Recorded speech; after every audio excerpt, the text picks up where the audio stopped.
llegamos a la última reunión, gloria al Señor, de esta conferencia, la cual ha llevado por título El recobro del Señor. Si algo debemos llevarnos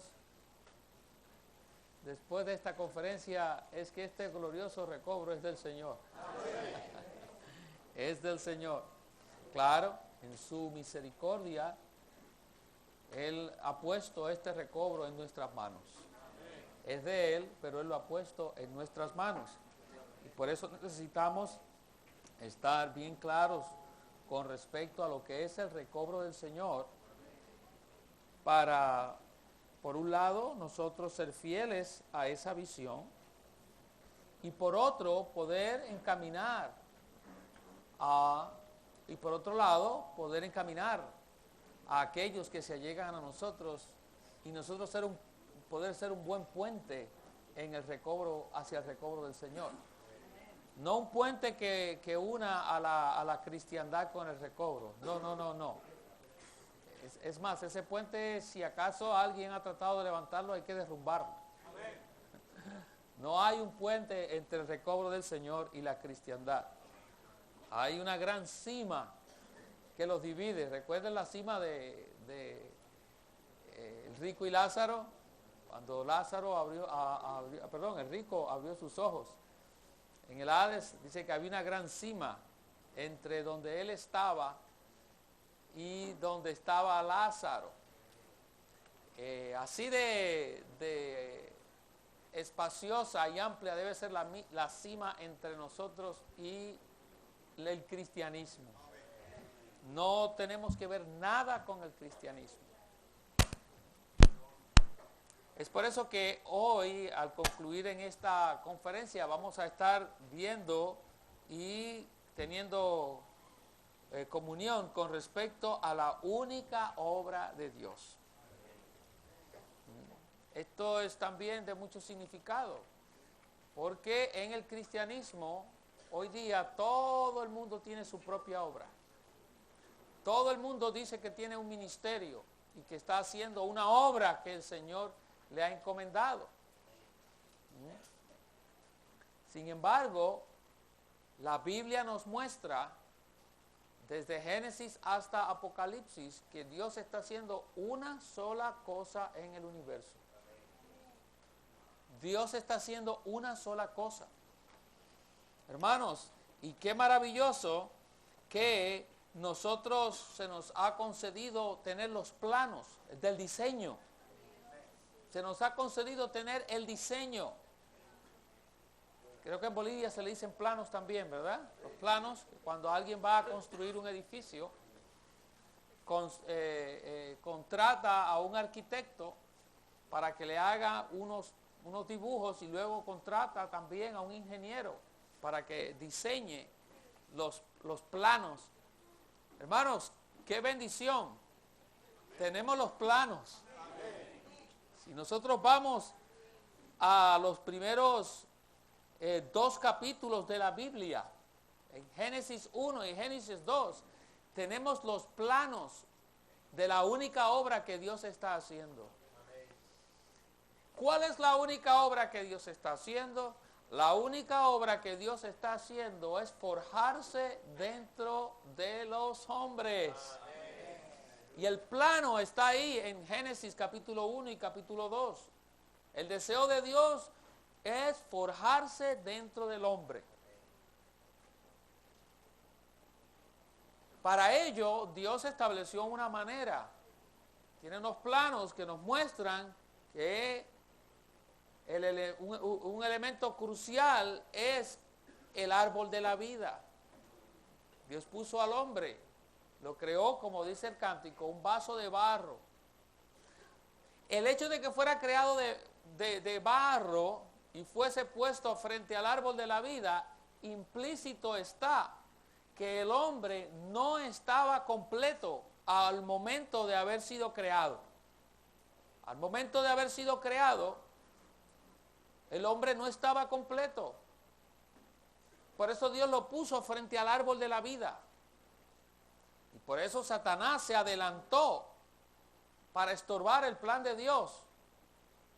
que era que el hombre ingiriese a Dios. Este árbol de la vida nos muestra la corporificación de Dios.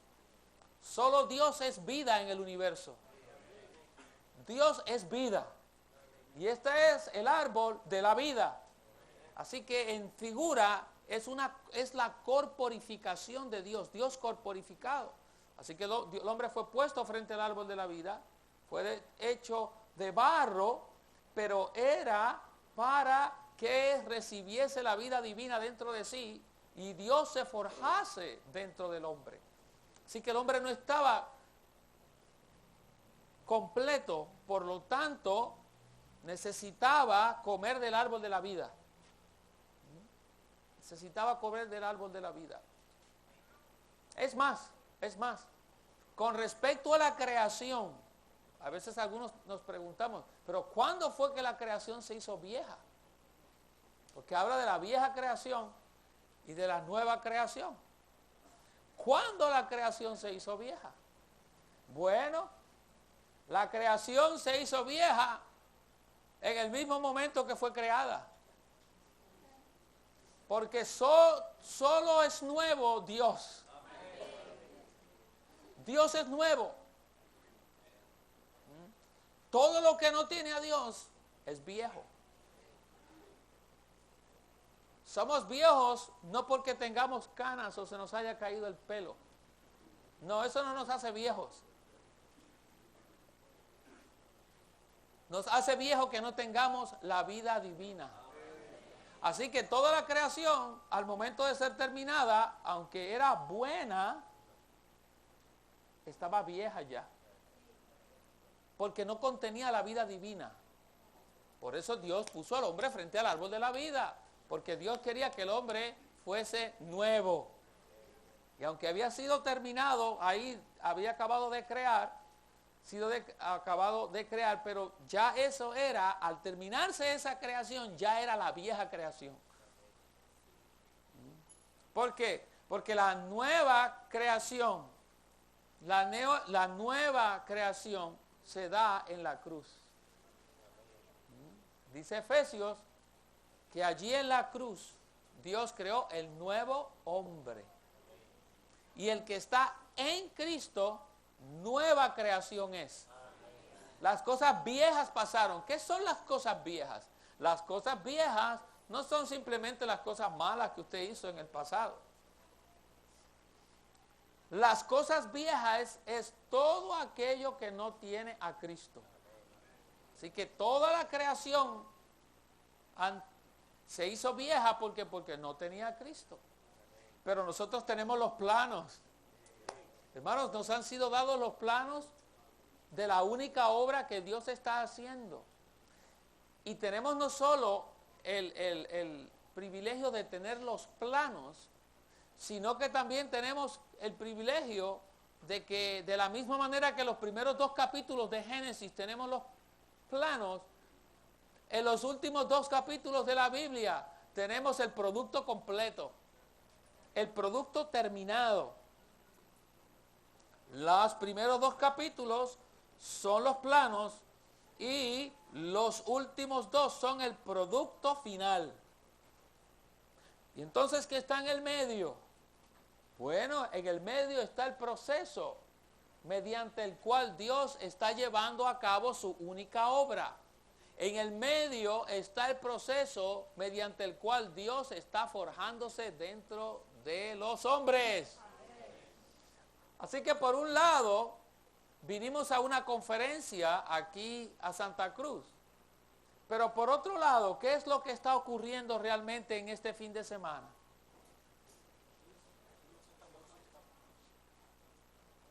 Por otro lado, sin darnos nosotros cuenta, mientras estamos sentados en este salón, escuchando estas palabras, Dios está forjando en nosotros. Dios está haciendo su obra. Esto quiere decir que entonces, si nosotros queremos ser uno con Él, necesitamos hacer la misma obra que Dios está haciendo. La única obra del recobro del Señor es que Dios se forje dentro de la gente. Esa es nuestra obra. Nuestra obra no tiene que ver con números, nuestra obra no tiene que ver con edificios, nuestra obra no tiene que ver con actividades.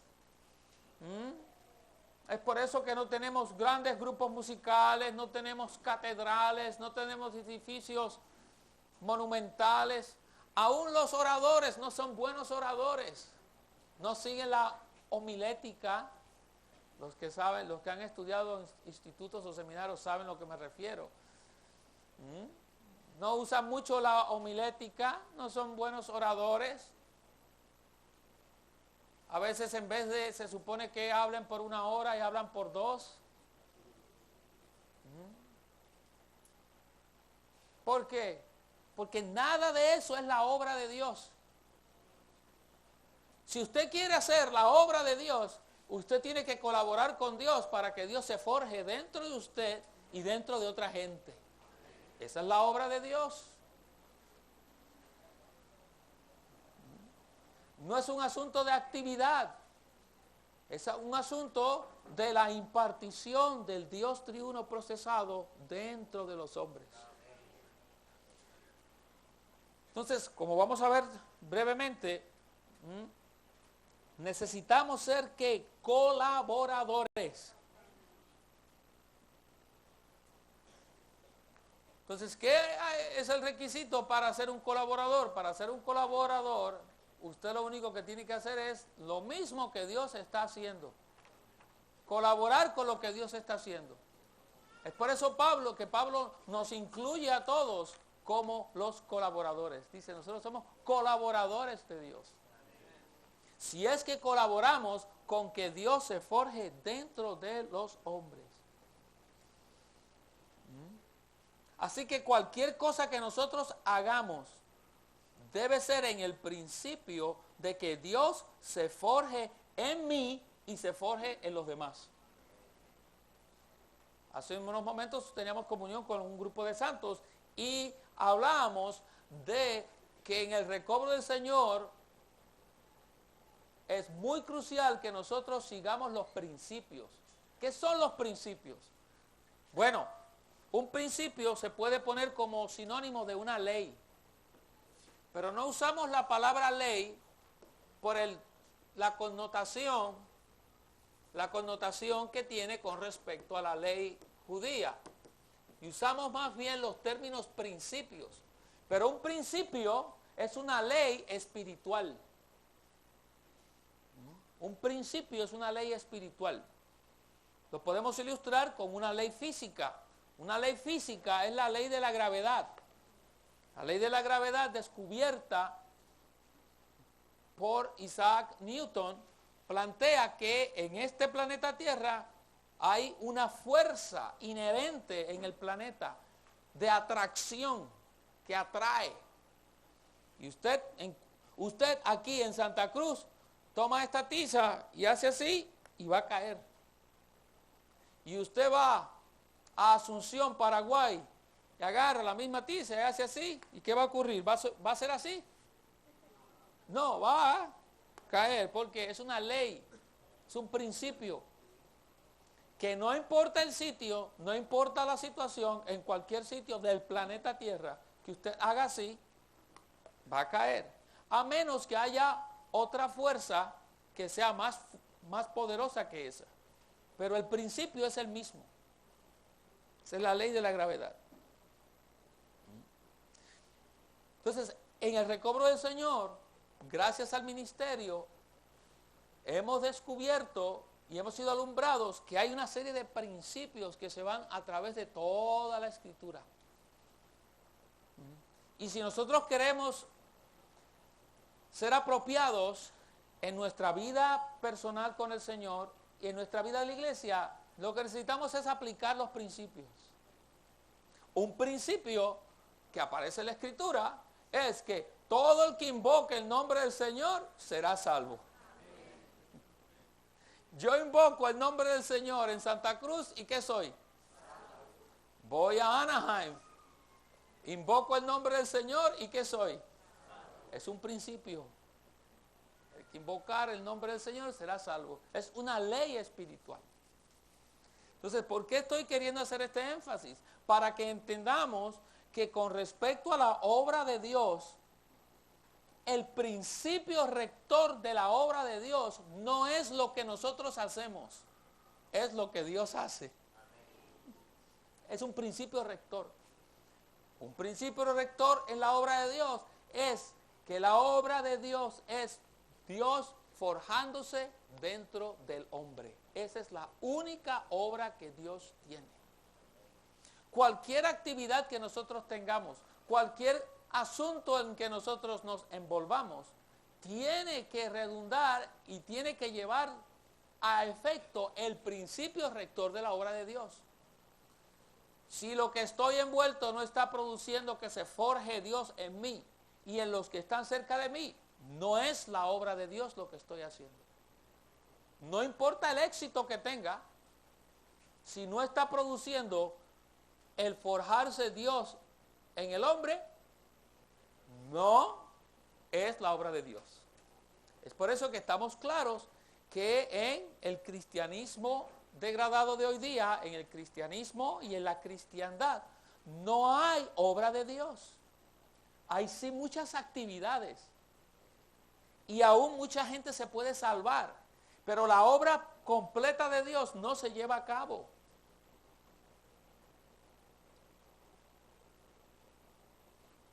Entonces nosotros estamos en el recobro del Señor. Debemos estar claros que en el recobro del Señor nuestra única obra es que Dios se forje en el hombre. Es por eso que el mejor colaborador, en cierta ocasión el hermano le dijo que el mejor colaborador, ¿saben ustedes quién es? El mejor colaborador es aquel que no sabe nada.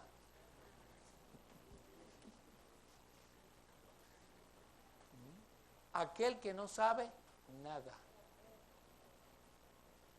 Porque uno que no sabe nada, sencillamente está abierto, está disponible para que el Señor haga su obra en él. Entonces la obra de Dios en nosotros, en muchas ocasiones, y en la localidad donde estamos, o en el área donde estamos, o en el país donde estamos, requiere demolición, demoler. Cuando se va a edificar un edificio, es particularmente donde ha habido otra cosa antes, requiere que haya demolición. Y en el pasado, no sé si todavía lo usarán aquí en Bolivia, pero por lo menos en muchos lugares se usaban unas bolas inmensas de acero o de hierro, donde había una grúa que venía y demolía. Hoy en muchos lugares no se usa eso y lo que se usa es dinamita. Y ustedes tienen que haber visto en algún momento, en algún documental o en alguna foto o algo así, cómo a veces un edificio de 30, 40 pisos lo demuelen desde dentro hacia afuera y usted ve que se va desmoronando por completo. Eso es una obra de demolición. En la mayor parte del comienzo de nuestra vida cristiana y de nuestra vida en el recobro del Señor, la obra que el Señor hace es una obra de demolición. Necesita demolernos y principalmente demoler nuestro yo. Aún el Señor demuele, ¿está bien dicho? Demuele nuestras aspiraciones. Una de las cosas que muchos, especialmente mientras más jóvenes somos, tenemos cuando venimos al Señor y si venimos al recobro del Señor, es querer ser algo. O yo quisiera ser un instrumento para que el Señor me use. Y la cristiandad está llena de muchos ministerios y de muchos obreros que todos dicen, no, si el Señor me llamó, el Señor me llamó a hacer esto o me llamó a hacer lo otro. Sin embargo, cuando usted llega al recobro del Señor, lo que hay es una gran bola de acero que acaba con todas sus aspiraciones. Acaba con todas sus aspiraciones. Porque en el recobro del Señor nadie puede aspirar a nada. Su máxima aspiración es a ser mártir. Esa es la aspiración máxima, a ser un mártir.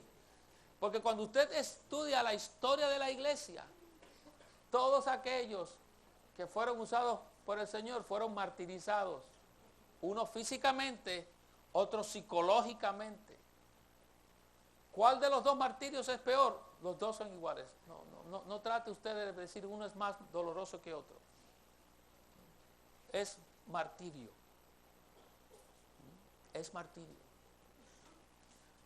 ¿Por qué el Señor? Y eso ha sido una pregunta teológica a través de todos los años, desde el comienzo de la revelación divina. El primero que se hizo esa pregunta fue Job. ¿Por qué sufren los santos? ¿Por qué el sufrimiento? Esa es la gran pregunta de Job. ¿Por qué sufren los santos? Oh, pero gracias al ministerio hemos descubierto el por qué sufren los santos. Los santos sufren para ser demolidos, para ser despojados. En inglés usan una palabra que se traduce en español, para ser despellejados. En inglés dicen stripping. Stripping es cuando un animal, una vaca o un cerdo, lo matan y le sacan el cuero, el pellejo, le dicen en unos lugares. No sé, ¿cómo le dicen en Bolivia? Desollar. En otros, despellejar. Mire, por más bonita ponga la palabra, es doloroso. Entonces, ¿por qué sufren los santos? Es la pregunta. No crean que esa pregunta que usted se hace es nueva. ¿Por qué estamos padeciendo? No es una pregunta nueva. Conforme al canon del Nuevo Testamento, del Antiguo Testamento, de cuando se escribieron los libros, el libro de Job es uno de los más antiguos. Tal vez Job era coetáneo o contemporáneo con Abraham. La historia de Job es probablemente contemporánea con la historia de Abraham. Así que no es nuevo este asunto de padecer. Pero lo que sí ha sido nuevo para nosotros es descubrir el por qué padecemos. Eso sí es nuevo y fresco. Padecemos para que nos quedemos sin nada y solamente tengamos a Dios.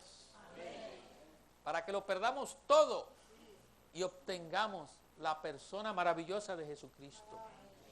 Así que es por eso que aún nuestras aspiraciones personales de ser algo o ser alguien en el recobro del Señor, o que el Señor me use para esto o para aquello, y que es más, pueda yo ir aquí o allá, el Señor demuele por completo todo eso.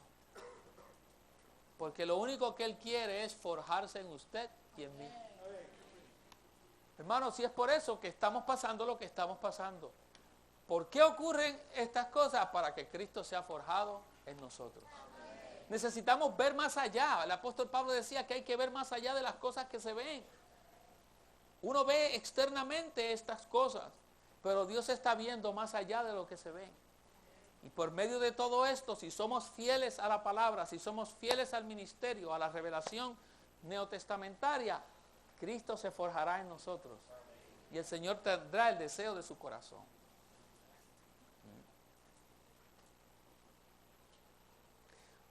¿Qué tal si leemos ahora el punto romano número 1 y la letra A? Adelante todos.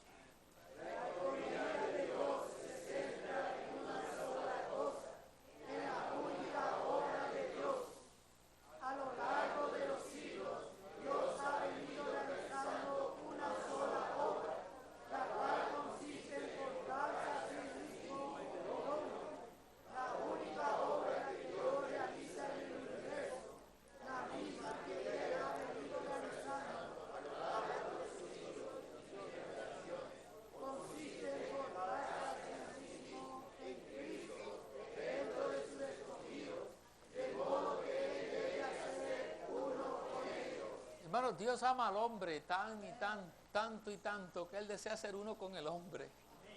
Ese es el deseo de Dios. Mire, Dios ama tanto al hombre que se hizo hombre. La encarnación nos muestra cuánto Dios desea forjarse en el hombre. Al punto de que llegó a ser uno de ellos. Llegó a ser uno de nosotros. Dios llegó a ser uno de nosotros. Esto es algo maravilloso. Con miras a forjarse dentro del hombre. Y aun cuando estuvo entre nosotros, dijo, es necesario que yo me vaya. ¿Por qué era necesario que Él se fuera?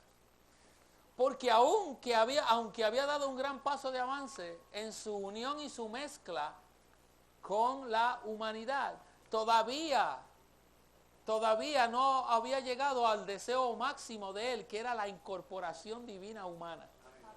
Para ello Él tenía que ser el Espíritu. Y Él dijo, es necesario. Él dijo, es necesario. Para que la obra de Dios se lleve a cabo, es necesario que yo me vaya. Y entonces vino como el Espíritu para poder impartirse. Y no pudo contenerse. Tuvo que ir ante el Padre para presentarse como las primicias. Pero inmediatamente subió al Padre, volvió inmediatamente y no pudo contenerse. Y llegó a sus discípulos y sopló en ellos y dijo, recibid el Espíritu. Y viene el segundo soplo. El primer soplo fue en Génesis, que se crea el espíritu humano. Pero ahora aquí en Juan 20:22 es el soplo del Cristo neumático. Y se imparte dentro del hombre. ¿Para qué? Para llevar a cabo la obra de Dios. Llevar a cabo la obra de Dios. Él desea ser uno con nosotros, total y completamente.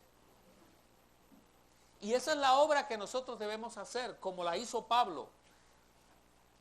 En 1 Corintios 15:58 vimos que el Señor nos da una palabra de ánimo. Este fin de semana es un fin de semana de ánimo. Desde el comienzo de la conferencia, el Señor nos ha estado animando. Es un fin de semana de ánimo. Y nos anima diciendo que nuestro trabajo en el Señor no es en vano. Y que hay que abundar en la obra del Señor. Ese abundar en la obra del Señor es que nosotros cooperemos con Él forjarse en nosotros. Es por eso que en el recobro del Señor animamos a los santos a las prácticas de vida. A que lo primero que nosotros hagamos en la mañana cuando suene el despertador es no decir, oh no. Cuando suena el despertador a veces decimos, oh no, sonó el despertador. El ministerio nos anima a que cuando suene el despertador, en vez de decir, oh no, digamos, oh Señor Jesús. Y que desde el momento en que abramos nuestros ojos comencemos a disfrutar de este Cristo maravilloso. Que hagamos lo que Adán no hizo cuando abrió sus ojos. Cuando abrió sus ojos Adán el día de la creación, él no comió del árbol de la vida. Cuando abramos nuestros ojos en la mañana, salgamos de aquí de esta conferencia, que esto nos impresione y que de aquí en adelante, cada mañana que abramos nuestros ojos, podamos decir la primera palabra que salga de nuestra boca sea, oh Señor Jesús, te amo. Y estaremos colaborando con la obra de Dios. Hermanas, esta palabra va para las hermanas. Hermanas, ustedes pueden ser colaboradoras. ¿Cómo? Cada vez que abran sus ojos en la mañana, no piensen en su esposo, no piensen en sus hijos. Digan, oh Señor Jesús, te amo. Y está siendo una colaboradora, porque está colaborando con la obra de Dios. Porque cada vez, hermanos, y este es un principio, esto es otro principio. Cada vez que nosotros invocamos el nombre del Señor, algo del mundo se cae de nosotros. Y algo de Cristo es añadido a nosotros. Cuando recién llegué al recobro del Señor, escuché esto por primera vez. Y puedo testificar que mientras más invocamos el nombre del Señor, más cosas del mundo se van cayendo de nosotros. Señor Jesús. Oh Señor Jesús. Oh Señor Jesús. Oh Señor Jesús. Oh Señor Jesús. Queridos, si por esto era que éramos conocidos en el libro de los Hechos. En el libro de los Hechos, en esa época no había radar, no había señales que detectaran o con rayos infrarrojos quién eran las personas. Pero Pablo, con sus cartas de los principales, tenía un radar para detectar dónde estaban los creyentes. Dice que le fueron dadas cartas para apresar a todos los que invocaban el nombre del Señor. Era una señal inequívoca de quién era un seguidor de Jesús. ¿Por qué? Porque estaban invocando el nombre del Señor. Y esto es algo que ha sido recobrado. ¿Ah? Esto es algo del recobro del Señor. La práctica de invocar el nombre del Señor. Esto es una práctica de vida. No es una práctica para que la impongamos a las personas o que los obliguemos, pero es una práctica de vida. Invocar el nombre del Señor. Por eso en el himnario tenemos un himno que dice, oh, cuánto amamos proclamar el nombre de Jesús. En el cielo o en la tierra. Muy alto está. Cuánto amamos proclamar el nombre de Jesús. En el cielo o en la tierra muy alto está, pues su nombre al respetar hace huir la oscuridad. Qué precioso es el nombre de Jesús. ¡Aleluya! Cuando invocamos, hermanos, créalo, se acaba de añadir algo más desde Dios a usted. Eso es edificación. Algo de Dios se añade. Entonces, la obra del Señor avanza. Nuestro espíritu da testimonio. Tocamos al Señor. Es la esfera a la cual el Señor quiere llevarnos. Leamos ahora el punto, la letra B. Todos.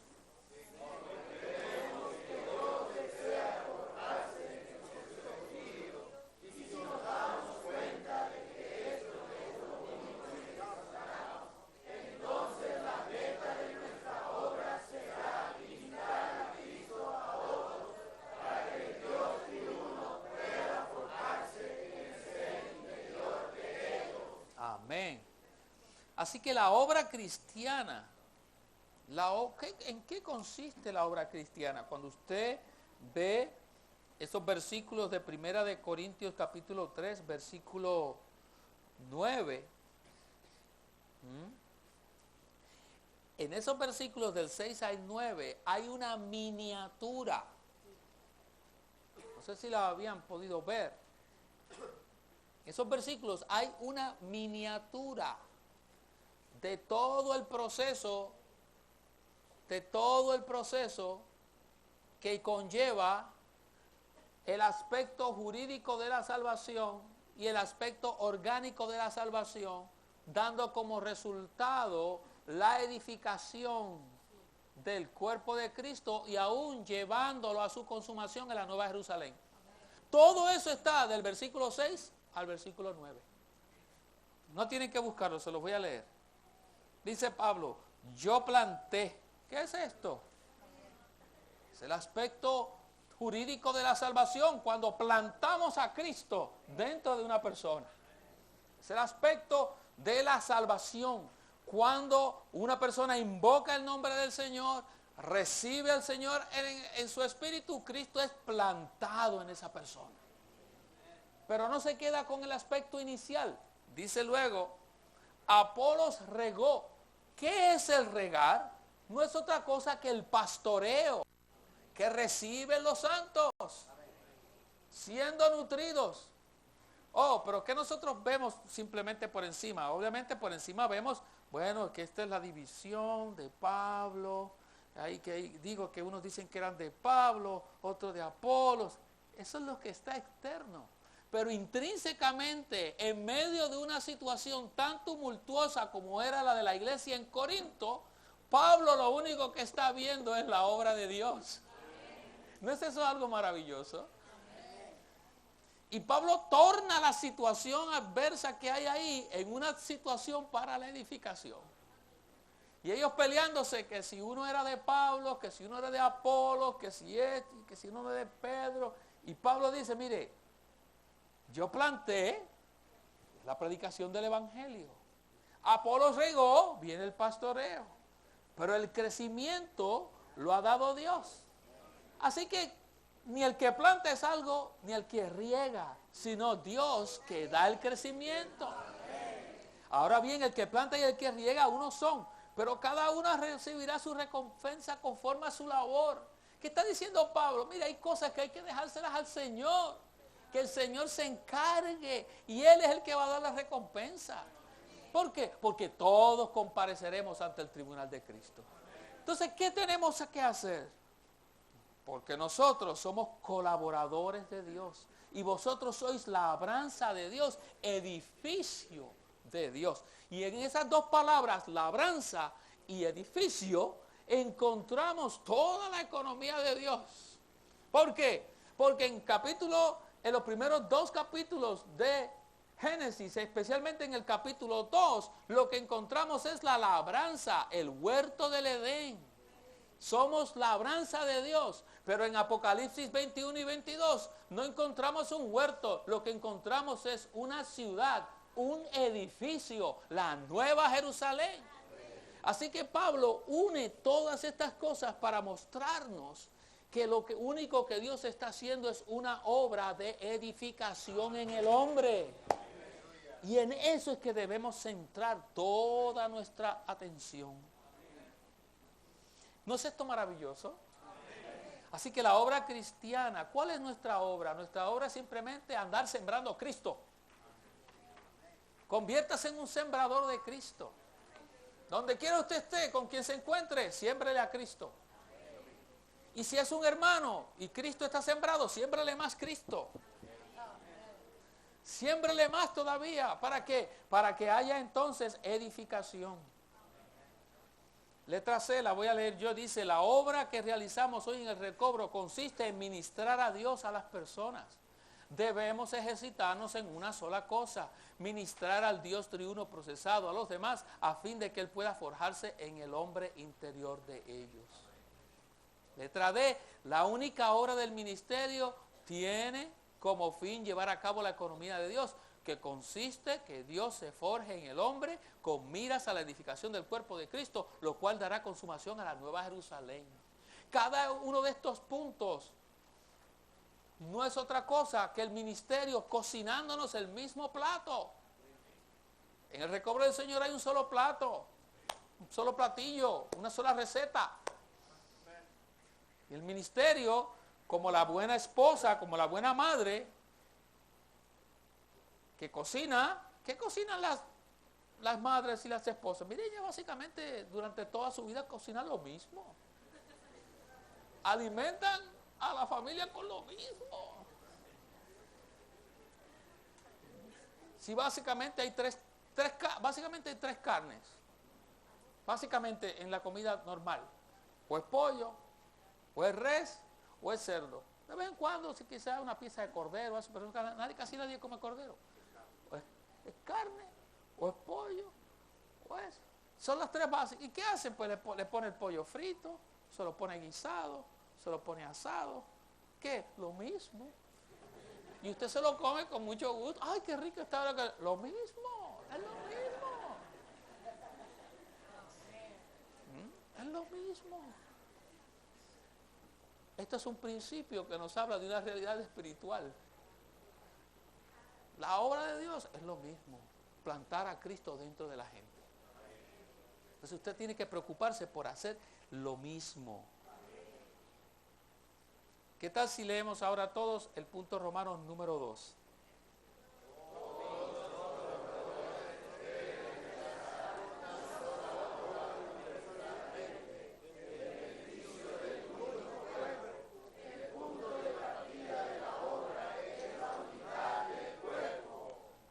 Este es el punto de partida. Letra A dice, el recobro del Señor consiste en recobrar la unidad del cuerpo, porque es lo que se ha perdido. Es lo que Satanás dañó. Es la manera, por otro lado, en que Satanás puede ser avergonzado, y es la manera en que el Señor puede llevar a cabo el deseo de su corazón de tener una expresión, no simplemente en la localidad, que es necesaria. Hemos hablado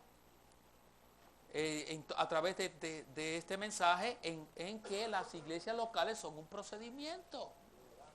Son un procedimiento. No es la meta, pero es el procedimiento.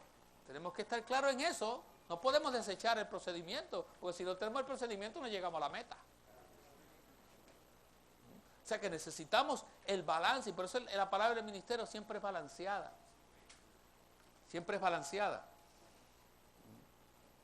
Entonces la letra B, la obra en el recobro del Señor, tiene como fin edificar las iglesias locales con miras a la edificación del cuerpo universal de Cristo.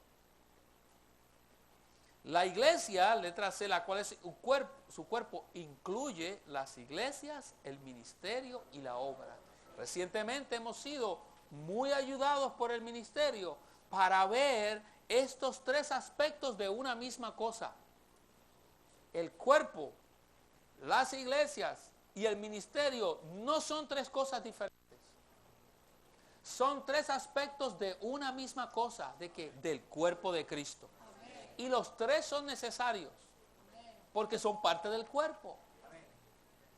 Lo que ha ocurrido es que nuestra mala interpretación y nuestro mal uso de la aplicación de cada uno de estos tres aspectos es lo que ha traído o puede traer dificultad.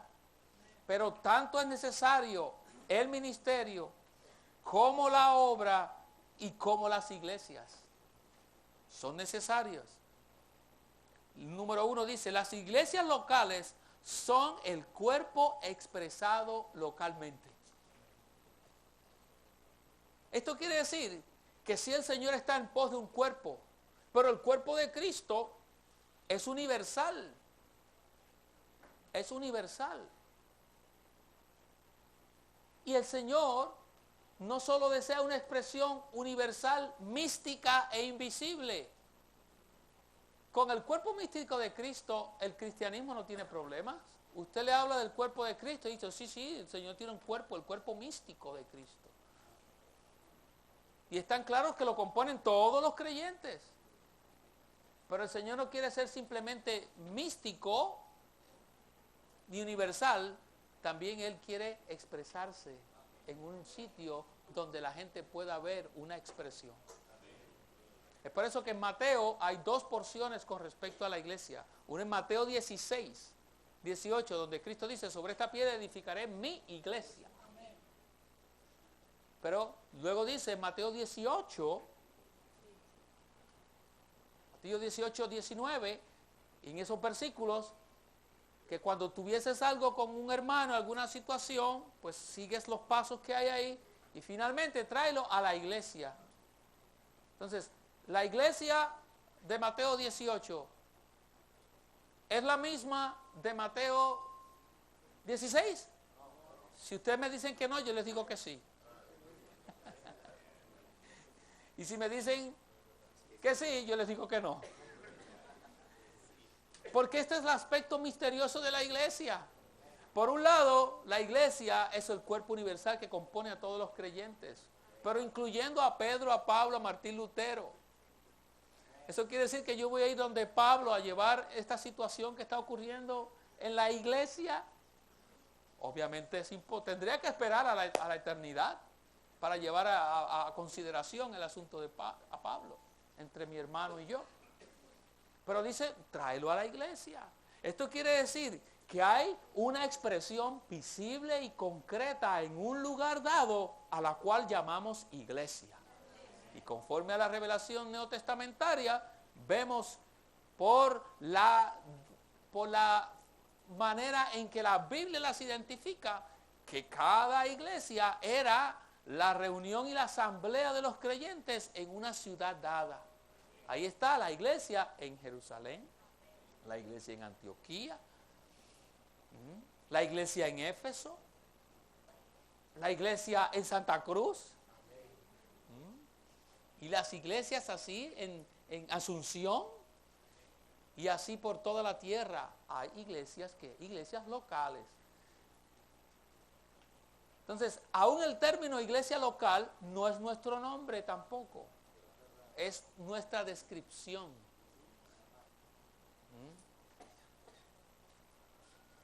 No debemos estar claros con respecto a esto. Nosotros no tenemos nombre. Y alguien dice, bueno, pero no te llamas la iglesia en Santa Cruz. Esa es la descripción de lo que somos. La iglesia es la reunión de los creyentes, la asamblea de los creyentes en Asunción, pero no es nuestro nombre. La iglesia, ¿por qué? Porque la iglesia no tiene nombre. Es un punto básico en el recobro del Señor, bien básico. Pero necesitamos estar claros en eso. No es nuestro nombre. Ni la iglesia local, o sea, nosotros aquí no nos llamamos la iglesia local en Santa Cruz. Eso sería un nombre. No, esa es la descripción de lo que somos. Claro, una cosa es cumplir con los requisitos del Estado que requieren para tener personalidad jurídica y poder hacer transacciones y comprar vehículos o propiedades. Hay que registrar una identificación. Cumplimos con el César, pero sabemos cuál es la realidad. Y nosotros vivimos y practicamos la realidad. ¿Y qué es la realidad? Que la iglesia no tiene nombre. Es como nuestra comunión. En base a que yo estoy aquí en Bolivia, estoy en Santa Cruz y en Bolivia, en base a la comunión del cuerpo de Cristo. No hay ningún documento legal entre nosotros, sino la comunión del cuerpo de Cristo. Eso es único en el recobro del Señor. Eso es único.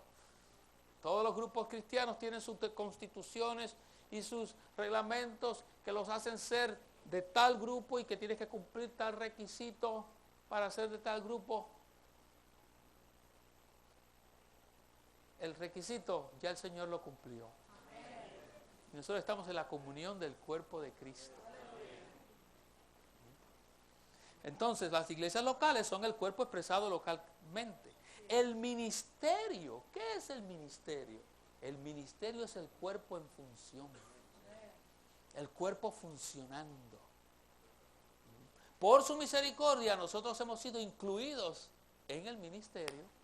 Nosotros participamos del ministerio. ¿Qué ministerio? Es el ministerio del Nuevo Testamento. Y el cuerpo de Cristo lleva a cabo la obra de Dios. El llevar a cabo la obra de Dios es el ministerio. Es el ministerio, es el cuerpo en función.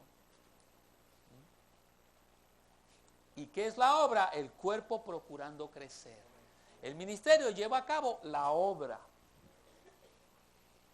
Eso está conforme a Efesios capítulo 4, donde dice que el Señor está edificando su cuerpo, dio unos hombres dones para perfeccionar a los santos para la obra del ministerio. El ministerio, que es el cuerpo en función, tiene una obra, y esa obra es forjar a Cristo en los hombres. ¿Y qué es forjar a Cristo en los hombres? Cristo buscando crecer. Así que la obra es el cuerpo procurando crecer. Número 2, la iglesia local es la vida del cuerpo en miniatura. El ministerio es el funcionamiento del cuerpo en servicio y la obra es la propagación del cuerpo en crecimiento. Volvemos a hablar de los principios. Letra D dice, el principio básico de las iglesias, el ministerio y la obra es el cuerpo. Los tres proceden del cuerpo, los tres están en el cuerpo y los tres son para el cuerpo.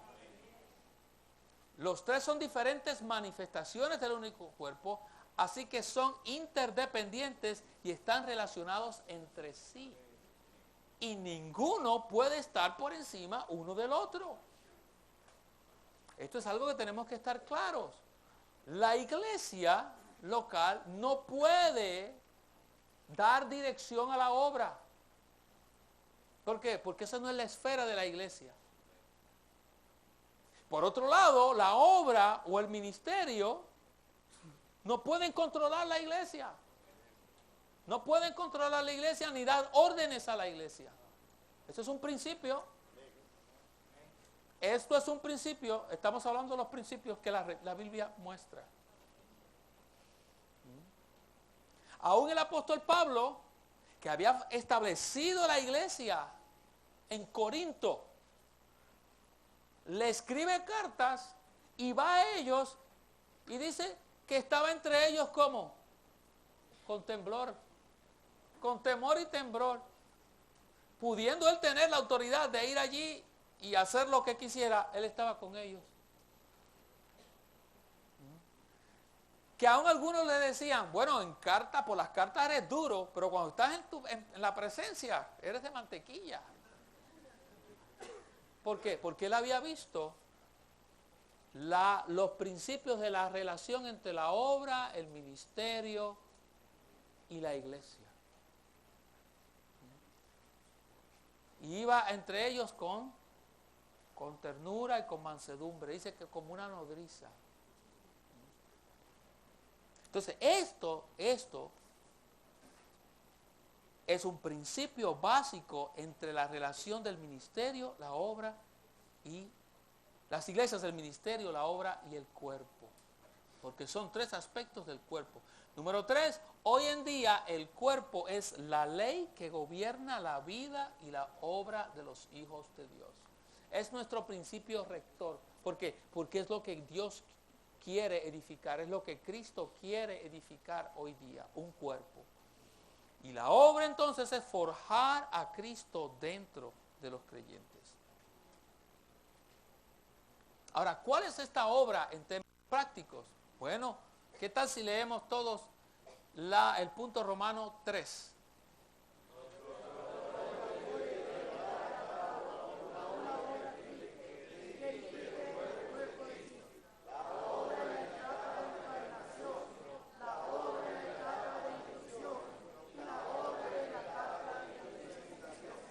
Letra A.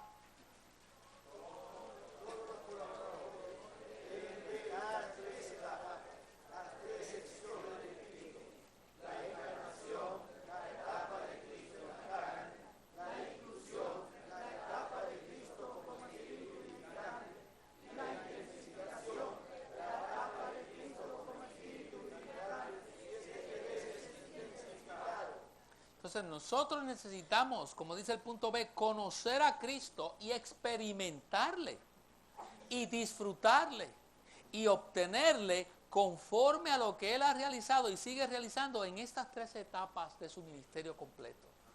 Ya mencionamos en el mensaje anterior que el ministerio de Pablo era una réplica del ministerio celestial de Jesucristo.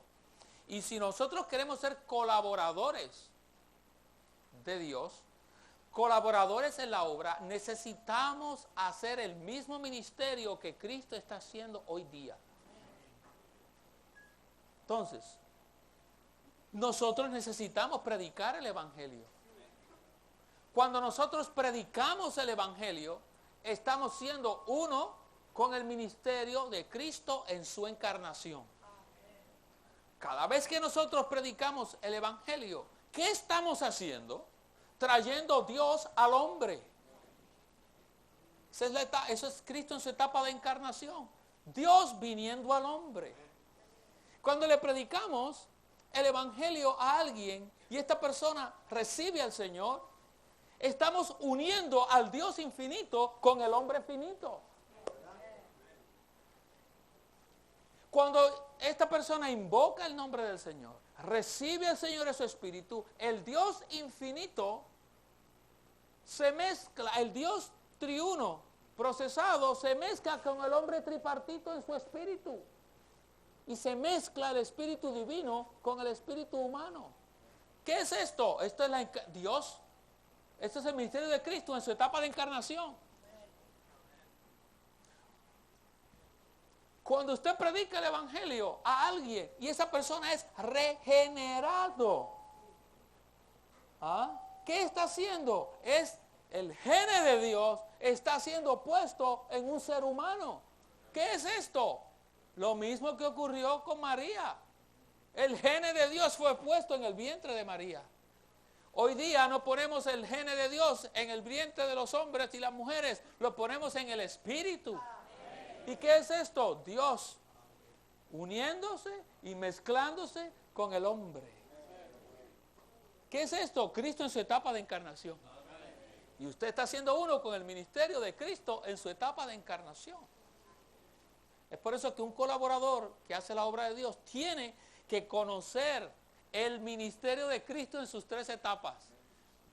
Nunca podré olvidar, porque por la misericordia del Señor me tocaba, estaba yo traduciendo en ese día, cuando el hermano Lee en esa conferencia sale y dice, si alguien quiere ser mi colaborador, tiene que conocer y ser uno con el ministerio de Cristo en sus 3 etapas. Se me fue la traducción ahí. ¿Qué es esto? Y dijo el hermano, si alguien quiere ser un colaborador, tiene que ser un experto y meterse y comerse y constituirse en el ministerio de Cristo en sus 3 etapas.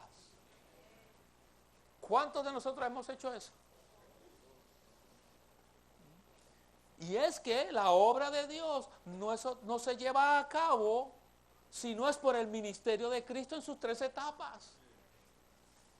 Cuando usted está predicando el evangelio, usted es el vehículo para que Dios se encarne en esa persona. Dios se mezcle con esa persona. Y usted colabora con Dios, con Cristo en su ministerio de encarnación, porque por medio de su predicación del evangelio, usted está colaborando para que se reproduzca un Dios hombre nuevamente. Y entonces, ¿qué es usted para esa persona? Cuando usted le predica, hermano, querido santo, cuando usted está predicando el evangelio apropiadamente a una persona y una persona recibe el evangelio, usted llega a ser Dios para esa persona. Porque usted le está impartiendo a Dios. Solo Dios puede impartirse a sí mismo. Usted está siendo un Dios hombre. Un Dios hombre. Tal parece que no lo creen. Hermanos, este es el recobro del Señor. Este es el evangelio alto. Esto no es un evangelio aguado, que recibe a Cristo y será salvo. No, es Dios llegando al hombre, mezclándose con el hombre, para que el hombre llegue a ser igual a él en vida y naturaleza. Y ahí usted está siendo un colaborador de Dios, siendo un vehículo para que Dios se imparta adentro. Cuando usted le dice a la persona, invoca, no está diciendo cosas pequeñas. Cuando esa persona dice, Señor, ahí está Dios entrando. Y usted está siendo uno con la etapa de encarnación del ministerio de Jesucristo. Bueno, ¿no es eso algo maravilloso? Esta es la obra de Dios. Pero no se queda ahí. Usted tiene que pasar a la segunda etapa, la etapa de inclusión. ¿Cuál es la etapa de inclusión? ¿Cuándo somos uno? En la etapa de inclusión. Bueno, Él no solo efectuó el aspecto jurídico de la salvación, sino que se hizo el espíritu, todo inclusivo, para ser impartido dentro de los creyentes y para que los creyentes viniesen a ser parte del cuerpo de Cristo. Cuando usted empieza a visitar a esa persona, cuando los entrenantes ahí en Cacupé van semana tras semana a visitar a los santos en sus hogares, a nutrirlos con la palabra de verdad, a nutrirlos con las lecciones básicas, con las prácticas de vida, ¿qué están haciendo? Externamente parece un grupo de jóvenes que va a decir 2 o 3 cosas, pero en la esfera de la realidad, en la esfera divina y mística, están colaborando con el ministerio de Cristo en su etapa de inclusión. Porque están llevando a estos creyentes a conocer su espíritu mezclado que contiene al Cristo todo inclusivo como el Espíritu vivificante que se imparte en ellos para que vengan a ser no simplemente gente salva de la eternidad, vengan a ser miembros funcionantes del cuerpo de Cristo, introducidos a una vida de iglesia en una localidad. ¿Qué es eso? El ministerio de Cristo en su etapa de inclusión para edificar a las iglesias con miras a la edificación del cuerpo de Cristo. Pero no solo eso. Como ha habido tanta degradación y como aún los creyentes nuevos cuando vienen y son salvos ya vienen llenos de del cristianismo degradado, necesitamos colaborar con este espíritu que es el Cristo neumático, pero que a la misma vez es el espíritu 7 veces intensificado. Y cuando tomamos a esos nuevos y les enseñamos que ellos pueden profetizar, que ellos pueden edificar el cuerpo de Cristo, los estamos sacando de la degradación religiosa, del cristianismo degradado que ha establecido el clero laicado, donde solamente 2 o 3 son los que pueden hacer las cosas. Y usted lo lleva a que, mira, habla, testifica, di esto. Cuando estuvimos en la graduación en Cacupé, hace 2 semanas atrás, fuimos impresionados tremendamente como 2 o 3, como unos nuevos, recién nuevos, se pararon. Y cada uno de los equipos del Evangelio trajo a sus nuevos y ellos comenzaron a hablar en la reunión. ¿Qué es eso? Haber colaborado con el ministerio de Cristo en su etapa de intensificación. Porque sacaron a esa gente no solamente del lago de fuego, sino que los metieron en la iglesia y los pusieron a funcionar. ¿Qué es eso? Sacar del cristianismo degradado. Esa es la obra de Dios. Hermanos, este es el recobro del Señor. Este es el recobro del Señor. Colaborar con la obra triple que lleva a cabo la edificación del cuerpo de Cristo. Creo que ahora con esta visión podemos leer la letra C y D. ¿Qué tal si los hermanos leen la C y las hermanas leen la letra D y luego los hermanos el 1 y las hermanas el 2? Adelante. Es más, vamos a ponernos en pie y con espíritu ejercitado, como miembro funcionante. Es más, ahora usted lo lee como que está dando la conferencia. Amén. Adelante.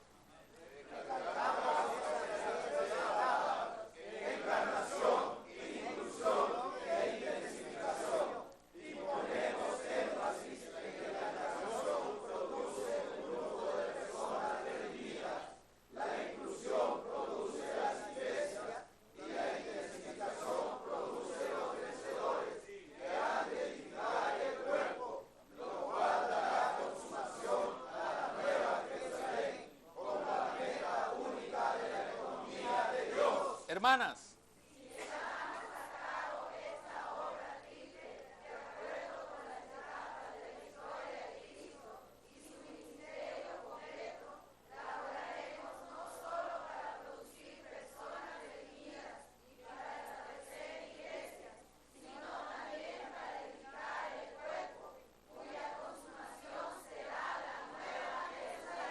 hermanos,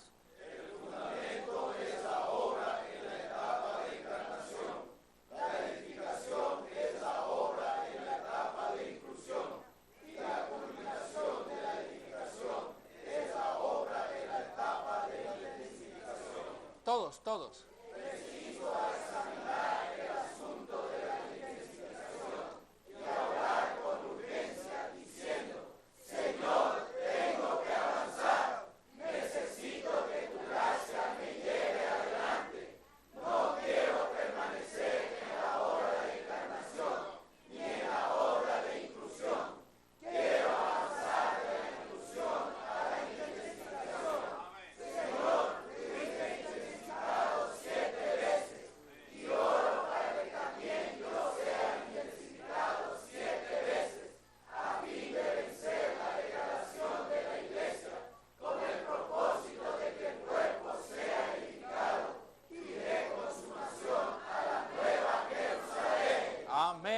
Pueden sentarse.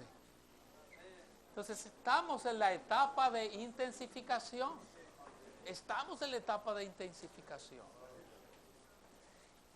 Y es nuestra meta en el recobro, no simplemente ganar personas y traerlos a las iglesias, sino hacer de ellos los vencedores. Porque los vencedores son los que han de traer de regreso al Señor. En el último libro de la Biblia vemos que el llamado es de las iglesias. Dentro de las iglesias es que el Señor llama los vencedores. Es por eso que es cierto, las iglesias son el procedimiento. La meta es el cuerpo y la edificación de la Nueva Jerusalén, pero hay que estar en una iglesia local. Hay que estar en una iglesia local. Entonces podemos decir, ay, pero es que mi iglesia no está medio degradada. Pues, escuche lo que dijo el hermano Lee. Esto está en el libro El entrenamiento y la práctica de los grupos vitales. Para que haya vencedores, primero tiene que haber iglesias degradadas. Sin iglesias degradadas no hay vencedores.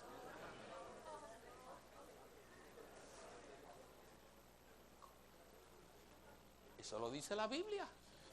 ¿De dónde el Señor llama a los vencedores? De las iglesias que están degradadas. Va por cada una de ellas. Hay dos que son aprobadas. Una porque no le queda otro remedio. La iglesia en Esmirna. Ahí había que ser vencedor porque no había otra alternativa. Es la iglesia perseguida. Cuando se es perseguido es una bendición. Es una bendición porque se es vencedor de facto. No hay que hacer gran cosa para ser un vencedor. Usted es vencedor porque está siendo perseguido. La iglesia en Esmirna es tipo de la iglesia perseguida. Se es vencedor. Filadelfia es la que realmente es la única iglesia que per se es una iglesia donde aparece la iglesia gloriosa, la iglesia ideal. Pero de las 7 es una sola, es una minoría. Eso quiere decir, no espere que su iglesia sea la iglesia de Filadelfia. Está soñando una utopía. Es una utopía. Entonces, ve a las iglesias, la iglesia en Corinto, la iglesia en Éfeso, los Gálatas.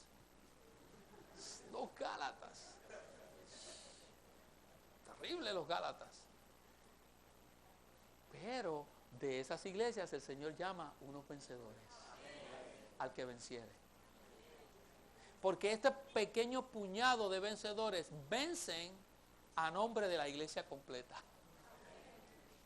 Lo que pasa es que nosotros quisiera que todo el mundo estuviera con nosotros. Recuerden, lo dijimos en el mensaje anterior. No espere que todo el mundo vea la visión. No lo espere. Porque ese no es el principio que revela la Biblia. El principio es el principio de los vencedores. Y en la etapa de la intensificación, el Señor está llamando a los vencedores. Por eso que debemos repetir esa oración que aparece ahí. Señor, tengo que avanzar. Necesito de que tu gracia me lleve adelante. No quiero permanecer simplemente en la obra de encarnación y en la obra de inclusión. Quiero avanzar de la inclusión a la intensificación. Señor, tú fuiste intensificado 7 veces y oro para que también yo sea intensificado 7 veces a fin de vencer la degradación de la iglesia con el propósito de que el cuerpo de Cristo sea edificado y dé consumación a la Nueva Jerusalén. Finalmente, los hermanos nos pusieron en este bosquejo algo que viene del capítulo 26 de una de las obras del libro que lleva por título La reanudación del ministerio del hermano Watchman Nee. Creo que todavía no está en español, pero en inglés es la página 148 y 144, la 148 en el capítulo 26. Y esto fue compartido en enero 19 de 1948. Enero 19 de 1948. Donde nos habla de las 4 categorías de obreros.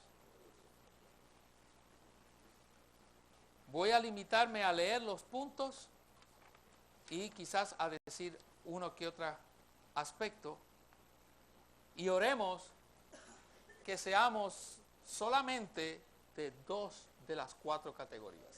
Hay 4, pero debemos aspirar a ser de 2 de ellas. Bueno, la primera categoría corresponde a los colaboradores que satisfacen la necesidad del ministerio en la era presente. Este es un pequeño grupo de personas que han sido disciplinadas por el Señor y que están en unanimidad. La segunda categoría la componen los colaboradores más jóvenes. Ellos están dispuestos a recibir la dirección de los colaboradores más experimentados y a coordinar con ellos.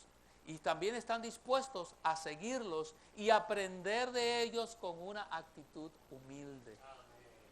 La tercera categoría la conforman aquellos que no están dispuestos a someterse a los colaboradores más experimentados, pero que tampoco pertenecen a las denominaciones. Con todo y eso, están contentos de permanecer en comunión con nosotros.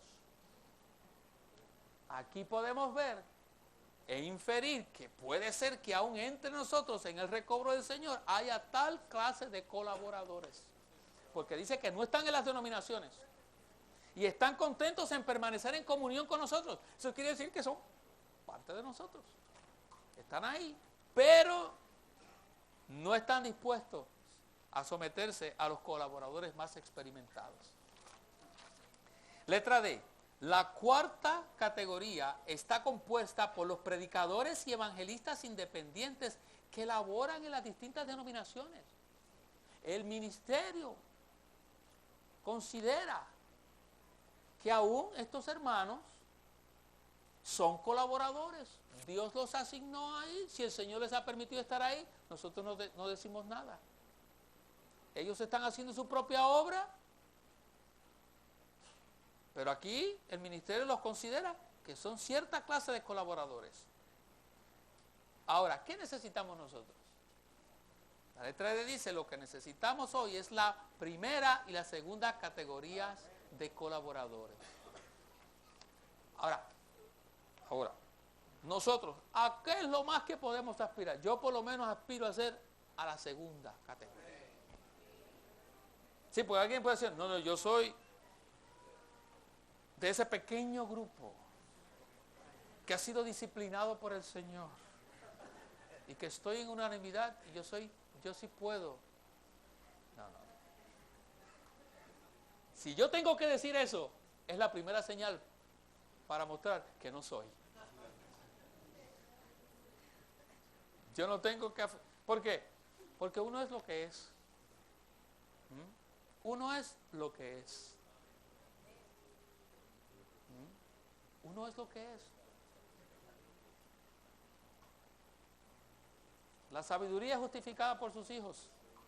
El buen árbol da buenos frutos. Por sus frutos los conoceréis.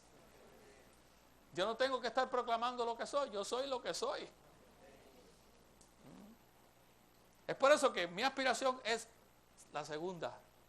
¿Y cuál es la segunda categoría? Bueno, los colaboradores más jóvenes. No importa que tengamos el cabello blanco, se nos haya caído el pelo, yo lo más que aspiro es ser un colaborador joven. Un colaborador joven. En el recobro somos los que siguen. Hemos aprendido a seguir las huellas del rebaño. Hemos aprendido a seguir las pisadas del maestro. Hemos aprendido a seguir a aquellos que portan el ministerio y que a través de la historia, con su vida y su testimonio, nos muestran que son los que portan el ministerio. Somos seguidores. No aspire a más nada. Entonces la letra F dice, en cuanto a la tercera y cuarta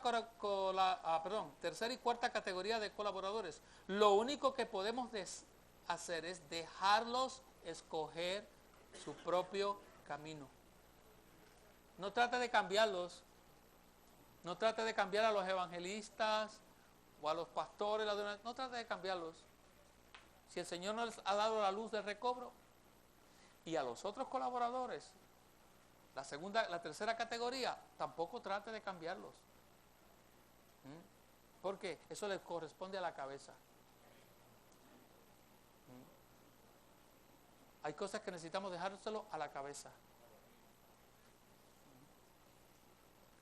Con respecto a algunos, Dios no les ha asignado, esta es una expresión tremenda, Dios no les ha asignado seguir el mismo camino que nosotros y no nos atrevemos a decir nada. Esto es reconocer a la cabeza. ¿Por qué usted ha visto y el pastor de la denominación donde usted estaba no lo vio? Lo sabemos. No me toca a mí decir por qué. Porque usted está en el recobro del Señor y aquel hermano que ora más que usted no está. No sé. Pero usted se le asignó estar aquí. Y usted tiene que ser fiel a lo que ha visto. Le traje de igual manera, nosotros estamos aquí para llevar a cabo la obra que Dios nos ha encomendado. No podemos interferir en la obra de otros, ni estamos aquí para derribar la obra que ellos realizan. Nosotros estamos aquí para hacer la obra de Dios, que es edificar a Cristo dentro de la gente, que Dios se pueda forjar en los hombres. Esa es la obra de Dios. Esa es nuestra responsabilidad. Lo demás, el Señor se va a encargar. En su tiempo el Señor pondrá las cosas como deben ser. Qué bueno ha sido estar aquí, en Santa Cruz. Es la primera vez que he estado y me he sentido igual que si estuviera en mi casa. Esto nos habla de que estamos en el lugar apropiado. Gracias, hermanos, por ser una audiencia tan preciosa. Amén. Quiera el Señor que hayamos podido ver un poco más de lo que es el recobro del Señor. Amén.